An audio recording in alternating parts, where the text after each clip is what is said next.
तो फेस कैसे करोगे अगर उसने मार दिया? हाँ, అదే మనసును స్థిరంగా చేసినావు, ఆయన కూడా మీరు తీసేసిండు అనుకో, దెన్ వాట్?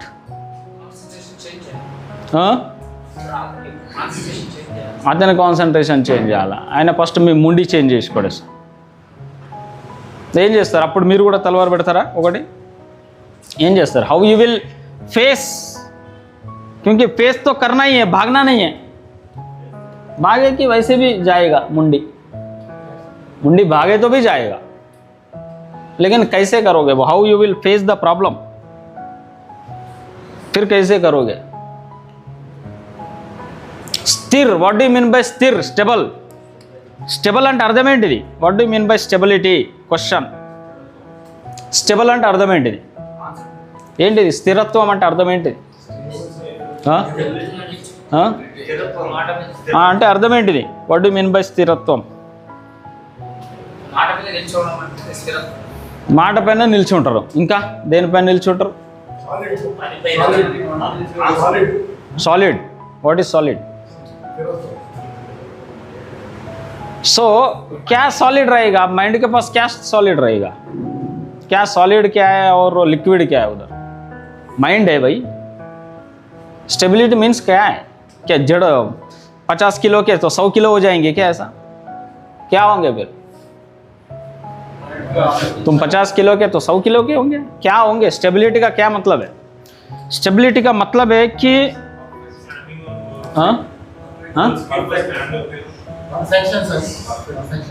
స్టెబిలిటీ అర్థం ఏంటిది?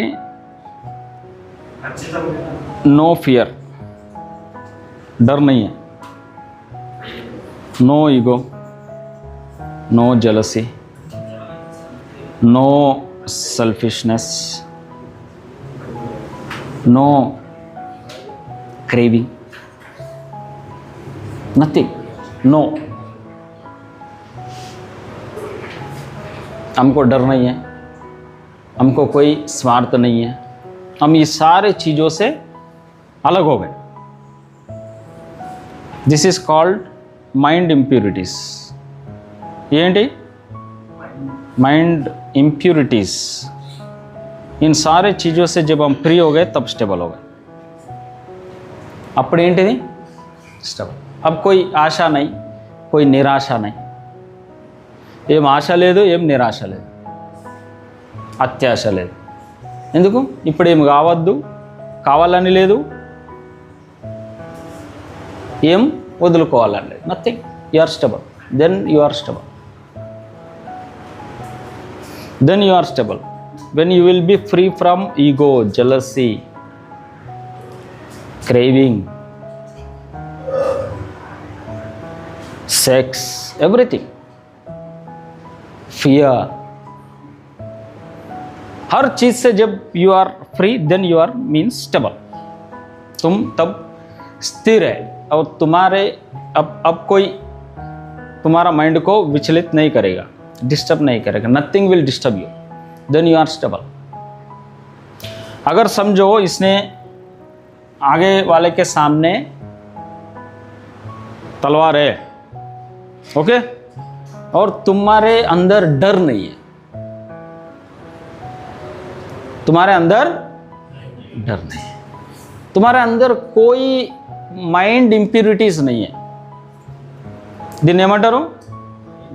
ఇంప్యూరిటీస్.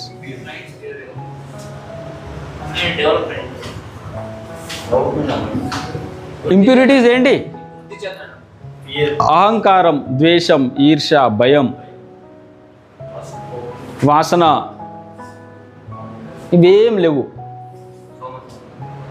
అసూయ, स्वाद्वेष, ईर्ष्या, मोह, माया, काम, क्रोध, लोभ, भय, कुछ भी नहीं. Then it means you are stable. अगर कुछ भी रहेगा तो यू विल बी अनस्टेबल. समझो तुमको डर है जान जाने का तो अनस्टेबल हो गए. तुमको डर है पैसा जाने का तो यू आर अनस्टेबल. तुमको डर है, कोई भी चीज का डर है, you will become unstable. When you are free from all these things you will be stable. फिर तुमको कोई दुनिया का कोई मिसाइल अटैक नहीं कर सकता तुम्हारे पे। No missile can attack you, no nuclear bomb can attack you, क्योंकि जान जाने का डर नहीं है। जान तो वैसी भी जाने वाला है, जान तो वैसी भी, वो मारे तो ही जाएगा ऐसा थोड़ी है। जान क्या न्यूक्लियर बम, एटम बम, तलवार से ही जाता,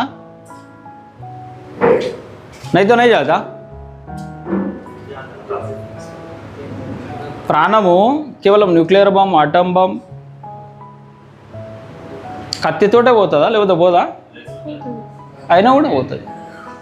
so what for fear? So तुम्हारे अंदर से डर पूरी तरीके से निकल गया। समझ में आ रहा है? और डर किस चीज का, क्या मारेगा? वो किसको मारेगा? शरीर को मारेगा। और शरीर वैसे भी जाने वाला है। किसको मारेगा? कोई मारेगा तो लगेगा किसको? शरीर को ना। बंदूक हो, मिसाइल हो, या एटम बम हो, या न्यूक्लियर बम हो, कहाँ लगेगा? वो शरीर को। और शरीर वैसे भी मरा ही है, मरेगा भी है, ये वैसे भी जाने ही वाला है, जाएगा नहीं। समझ में आ रहा है? ये जाएगा ना, वो मारे तो भी जाएगा, नहीं मारे तो भी जाएगा। इसको, इसका जाना निश्चित है, 100%। इट विल गो, ये जाएगा। आज नहीं तो कल जाएगा, कल नहीं तो परसों जाएगा, 1 साल के बाद, 10 साल के बाद, 100 साल के बाद जाएगा 100%। जब ये जाएगा तो रहेगा क्या? What will be remained? ఏముంటది? ఏం మిగులుతుంది? That is consciousness, that is హోష్, సోయి, స్పృహ. That is, in other term we will call it as an soul which will remain, जिसको कोई मिसाइल, कोई एटम बम, कोई न्यूक्लियर बम कुछ नहीं कर सकता। ना वो जन्मता, ना वो मरता, वो तो एज इट इज है। ये शरीर बीच में है, शरीर जाएगा और कुछ आएगा और कुछ जाएगा, लेकिन ये ऐसी है, उसको कोई कुछ नहीं कर सकता। पृथ्वी जाएगा लेकिन ये रहेगा। पूरी पृथ्वी, टोटल भूमि लेकुंडा పోవచ్చు, but consciousness will become remains. समझ में आया? क्योंकि अब तुम खुद सृष्टि बन गए, तुम खुद नेचर बन गए। तुम्हारी जो आत्मा है, जो सोल है, ये जिसको तुम कॉन्शियसनेस बोलते हैं, जो स्पृहा, होश, ये बॉडी रहा तो भी है, बॉडी नहीं रहा तो भी है। ये तो बॉडी बीच में है, बीच में जाएगा। समझ में आया? तो क्या मरेगा? मरने को कुछ है ही नहीं। What will dead? क्या मरेगा? शरीर वैसे भी मरने वाला है, और एक तरीके से मरा ही है। ये तो चल इसीलिए रहा है कि इसमें कुछ तो भी मोबिलिटी किसी चीज के वजह से है, इस कुदरत के वजह से। उसमें से वो चीज जैसे निकलेगा ये टप। समझ में आया? तो ये जो टप था, ये ऐसे खड़ा होके चल क्यों रहा है? ये इधर उधर हाव भाव क्यों चल रहा है? क्योंकि इसमें कोई चीज है जिसके वजह से ये चलता हुआ दिखाई दे रहा है, लेकिन एक्चुअली इसका कोई अपना कोई अस्तित्व, there is no existence of body in this world. Actual में, वास्तव में इसका कोई अस्तित्व, ये 2 मिनट में चूरा हो जाता, 2 मिनट में ऐश हो जाता, 2 मिनट में भस्म हो जाता। होता है कि नहीं होता? 2 मिनट, 1 मिनट में खत्म, पूरा मिट्टी बन जाता। फिर वो मिट्टी हमको समझ में नहीं आती कि ये ऑलरेडी जो मिट्टी था वो मिट्टी है, क्या मेरा ही मिट्टी है, या मेरा भाई का है, मेरे किसका है ये मिट्टी? कभी कभी किए डिफरेंशिएट?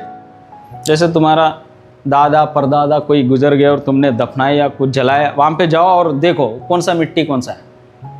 डिफरेंशिएट इस तरह ఇది మా తాతది లేకపోతే ఇది మా ఏమైనా ఉంటుందా?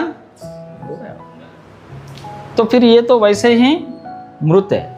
तो किस चीज के लिए डरना है? What for fear? किसके लिए डरना है?